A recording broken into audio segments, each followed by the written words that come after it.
Hi fans, thanks for clicking the dreaded D Rose report. You know, did I see Brodus Clay do one of the Three Stooges Curly's move over in the corner last night on Raw? Swear I did. Also, John Laurinaitis apparently hadn't found any eyebrows. I'd put on a couple of mustaches as I was him, but make him look a little bit better. And John looks a lot better in a suit than he does in wrestling gear.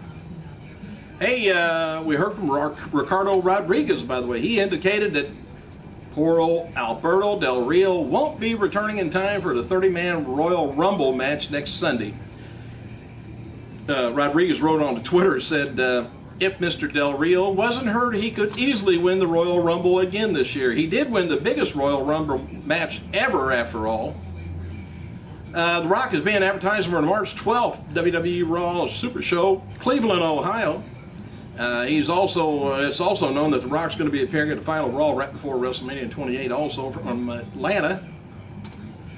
It was pointed out by WWE sources that there was no Twitter mention or graphics during last night's Raw Super Show. And apparently, that wasn't by accident. Some feel that WWE may have had a change of heart regarding the social network site. And I've told you, we're trying to watch wrestling, we're not trying to tweet. Tweet afterwards. Former WWE star Ron Simmons, he's been added to the Crossfire Wrestling Show March 17th, Nashville Fairgrounds Sports Arena in Nashville, Tennessee. The event will benefit Make-A-Wish Foundation. Also announced for the show is going to be Finlay taking on Chavo Guerrero. Maria Canales is going to be there. Brian Christopher, Kazarni, Kid Cash, Jerry Lynn, Eugene, in case you were wondering where them people were. Former World Heavyweight Champion Sid Vicious, he spoke with Slam Wrestling this week to promote his Wrestle Reunion appearance, and Sid told Slam that he's doing some film work lately and is working on a documentary right now about independent wrestling scene. Kind of neat. Also, he's filming a commercial recently. A few of the WWE terms that did trend on Twitter last night was the usual bunch. Ryder, Jericho, Regal, Triple H, Ace, among others. Former ECW champions Sabu, Rhino, and the Sandman look to be set for an Extreme reunion in Philadelphia on April 28th, put on by another former champion, Shane Douglas. Be kind of nice. Mick Foley is training for Diamond Dallas Page, rather training with Diamond Dallas Page in his DDP yoga. He's getting ready for, return to WWF or E-Ring. Just like Chris Jericho did. Foley wrote, he says, I'm doing my first DDP yoga session in 2 days with the master himself. Word going around WWE on Raw that Randy Orton is going to be returning to action from a injury sooner than he should, which I think he did that last time, or it was Cena, I forget which.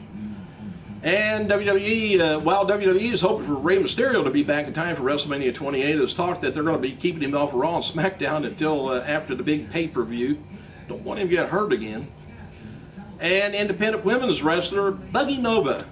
She had a WWE tryout against AJ Lee last week at Raw taping in Anaheim, California. She's also at the SmackDown tapings in Vegas.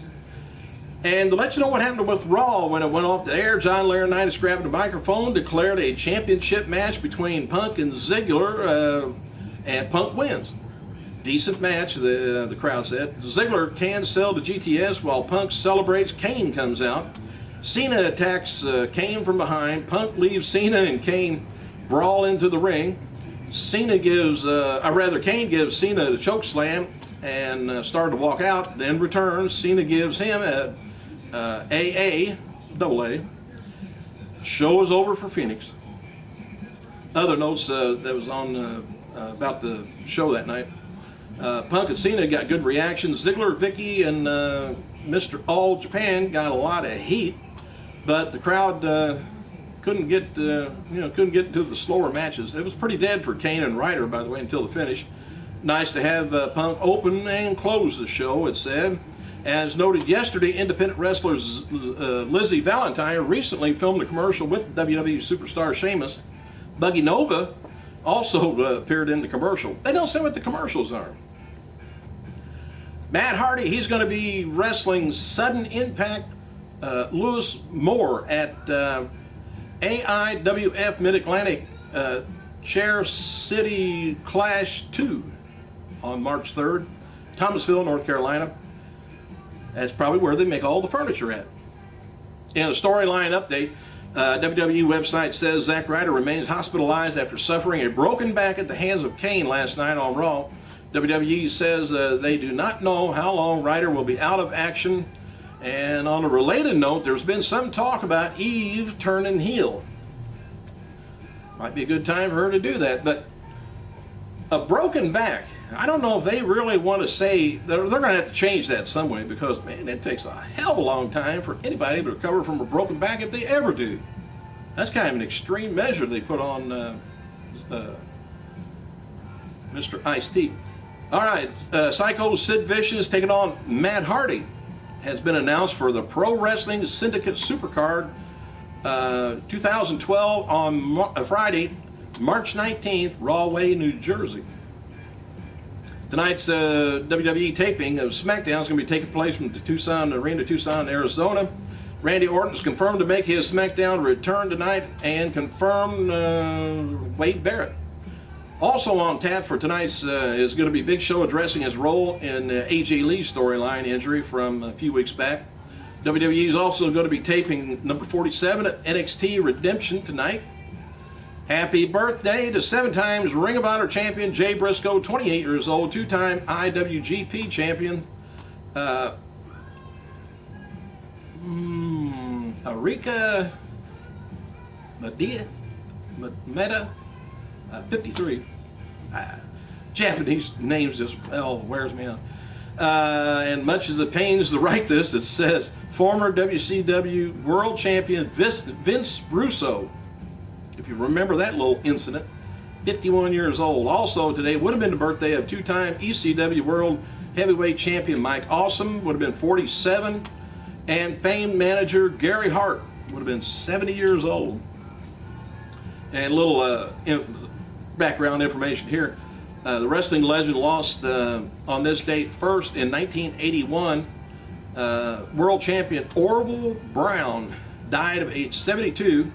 Brown made his name in St. Louis and impressed many of the matches against former champions Jim Londos and Ed Strangler Lewis. He later made the Kansas City MWA promotion his home, winning their titles, heavyweight title 11 times in his career. Hang on a second. All right, I just want to get through the rest of this. Secondly, in 1997, one-time WWF United States Tag Team Champion Dr. Jerry Graham died at age 75 years old. Graham began his wrestling career in age 14, Phoenix, Arizona. But it was the legendary Graham family, wrestling family, which made his name. Crazy Luke, Superstar Billy, Eddie, and Mike found major success in many territories along with Jerry, primarily a tag team division. Jerry and Eddie wrestling as the Golden Grahams, sold out Madison Square Garden on multiple occasions throughout the 50s and 60s, with Jerry Graham selling out the arena as single competitors several times, most notably when an event featured Graham against Bruno Sammartino required 10,000 fans to be turned away.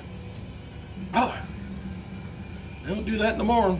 And lastly, in 2000, former WCW Bobby Duncan Jr. died at the age of only 34 years old. Duncan began wrestling in his native Texas through, though he kind of failed to find a great success there. Leaving the business in 1993, he returned in 95, competing in Japan before returning to Texas. He spent his time in ECW in 1997 to 1998.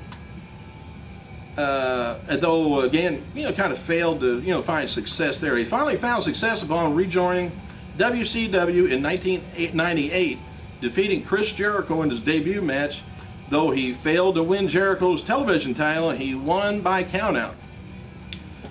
Thanks for clicking, you guys. I gotta go.